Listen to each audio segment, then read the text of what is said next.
The fox spirit of the seven sacred mountains, Vietnam. Gather close, my friends, and let the fire warm your hands as the night leans in, for I will tell you a story whispered through generations in the valleys of the seven sacred mountains of southern Vietnam, a tale of beauty and horror, of hunger and curses that still cling to the land. Long ago, in the 16th century, there was a small city at the foot of Mount Cấm, prosperous in its fields and strong in its pride, ruled by a prefect who believed in order, in duty, in things that could be counted and weighed. One day he rode into the forest to hunt, but a storm rose from nowhere. Thunder split the sky, and his horse carried him deeper and deeper into the wilderness until, drenched and shaken, he found a hut beneath an ancient jackfruit tree. Inside was an old woman and her daughter, a young woman of such beauty it felt almost cruel. They welcomed him, dried his clothes, gave him fire, and from that night the prefect returned again and again until love, or something that looked like love, conquered him. He married the young woman and brought her into the city, while her mother refused to leave the hut, asking only that 3 head of cattle be delivered each month as offerings for the spirits. The prefect, thinking it a simple request, agreed. For a time, life seemed blessed, but then whispers began. Livestock found dead, their throats cut clean, their bodies drained of blood. At first a goat, then a cow, then a dozen hens torn open as if by careful hands. Fear spread. The prefect sent patrols, but the killings only grew. One evening he rode once more toward the mountain and found himself before his mother-in-law's hut. Strange sounds drifted from within, sounds of tearing and low laughter. He peered through a crack and froze.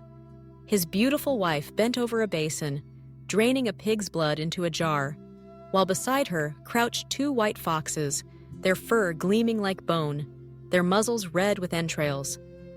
For a moment, her face shifted, loosening like a mask, and beneath it was something raw and merciless. 36 more, she whispered, and we will be complete. No shadow, no trace, and we shall walk as humans forever. The foxes chuckled, their voices thin and cold. Terrified, the prefect fled into the night, riding hard until the city gates rose before him. At dawn, he summoned his soldiers, telling them of a threat to their people, though not daring to reveal the full truth. With fire and arrows, they marched to the mountain and set it ablaze. The forest roared, and from the smoke burst 3 white foxes, tails streaming like flags of ash. One turned, and in its eyes he saw his wife.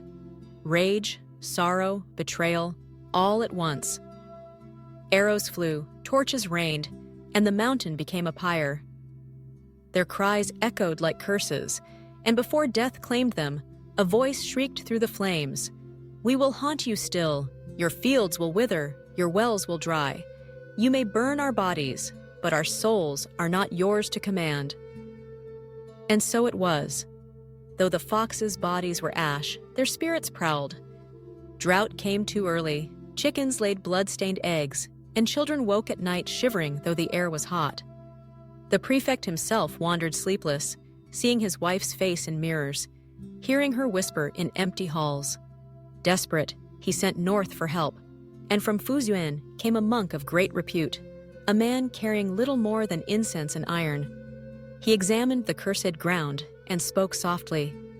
The danger is not the flesh, but the idea that refuses to die. He ordered an iron coffin forged, sealed with nails etched with prayers. Into it went the remnants, the claw that had turned to stone, a tuft of white fur that would not burn, 3 blackened teeth, and around it he set a circle of disturbed graves, a maze to confuse any spirit that might rise. When he struck the final nail, the ground shuddered, and the incense smoke fell downward as if remembering gravity too late. At last, peace returned. The wells cleared, crops flourished, and the people breathed again. But the prefect never found rest. He was seen speaking gently to empty air, bowing to doorways where no one stood, leaving bowls of water on the 15th night as if for unseen guests.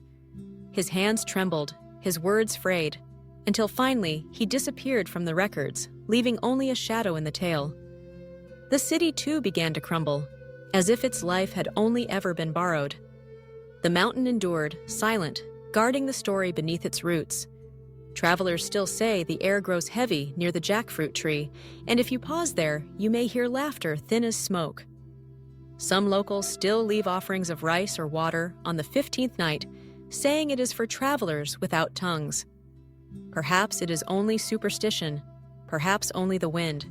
But remember this: hunger wears many skins, and love is sometimes one of them.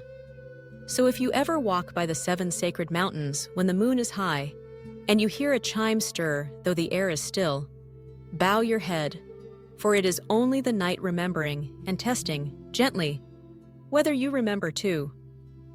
Thank you so much for listening to today's story. If you found it meaningful and want to hear more short, inspiring stories from Story by Maria, don't forget to like, subscribe, and share with your friends. See you in the next story.